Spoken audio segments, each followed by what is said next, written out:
Bonjour à tous les amis, on se retrouve pour le quintet de vendredi soir direction l'hippodrome de Paris-Vincennes. J'espère que tout le monde va bien. J'ai pas eu le temps de vous remercier parce qu'on vient de dépasser une barre symbolique des 70 000 abonnés sur la chaîne YouTube. Donc petit à petit la chaîne progresse, la chaîne fait plaisir à beaucoup de personnes et je tiens à vous remercier du fond du cœur pour votre confiance chaque jour.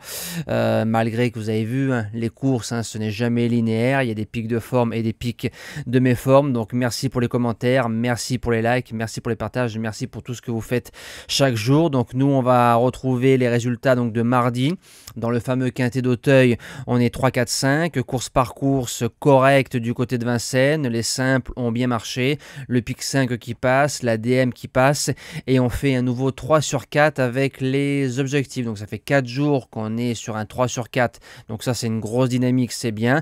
Et dommage que Javawick à 8 contre 1 tombe sur Jewel d'Hermès qui flotte à 50 mètres du poteau parce que je pense qu'on aurait gagné.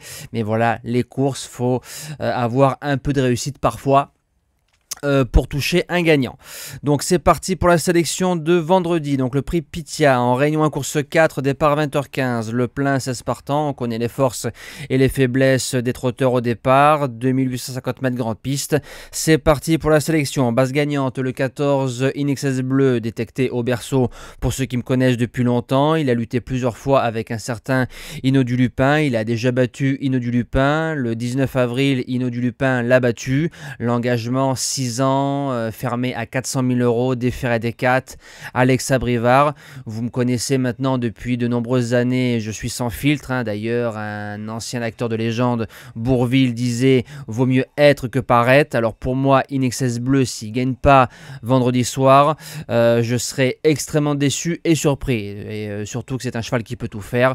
Je m'avance un peu, mais normalement, Inexcess devrait jouer la victoire. En deuxième base, le 15, Guide-moi Forgan, donc c'est le vrai cheval grande piste 2007-2008, il peut marcher 13 effractions, il peut aller devant. Momote qui le connaît bien, le 4 mai sur un tracé réduit, c'est la note, ça a dû lui donner pas mal de vitesse et doit pas sortir des 3. Pour les chances, le numéro 7 Gibus a déjà battu Guide-moi Forgan facilement, déféré des 4, Johan, la dernière course, mauvaise monte, mauvais parcours, est à oublier, il peut tout faire, il peut marcher 13 effractions. Alors c'est vrai que j'aime beaucoup Johan, pour ceux qui me connaissent, mais c'est vrai que j'apporte beaucoup d'importance à la dernière course visuellement, et comme c'est un peu mieux sur Guide-moi, je mets Guide-moi devant Gibus, mais on peut les changer pour ceux qui préfèrent Johan ou Gibus. En quatrième position, le numéro 2, Guinness d'Airfray, déféré des 4, je l'ai toujours dit, c'est une autre jument. Elle a croisé le fer plusieurs fois d'une jument comme Grace du Dijon. Elle a marché 12,5 cet hiver sur le parcours toute seule. Très important de savoir qui fait le chrono. Maintenant, on peut pas aller devant face à de tels chevaux, mais attention, c'est une jument qui ne va pas être ridicule dans ce lot-là. En cinquième position, le 13 de Floréal. C'est le brillant vainqueur du prix de la Côte d'Azur. Un gagnant du prix de la Côte d'Azur, c'est tout sauf un mauvais cheval, croyez-moi.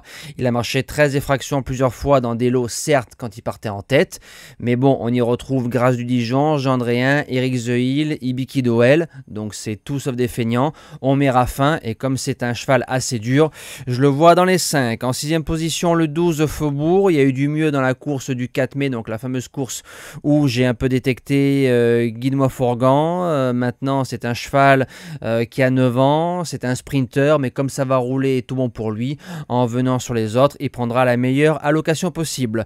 En 7e position, le numéro 11, Cashbank Biggie, comme le numéro 14, un 6 ans, engagement magnifique. Inexcess Bleu et Cashbank Biggie, c'est des chevaux de groupe.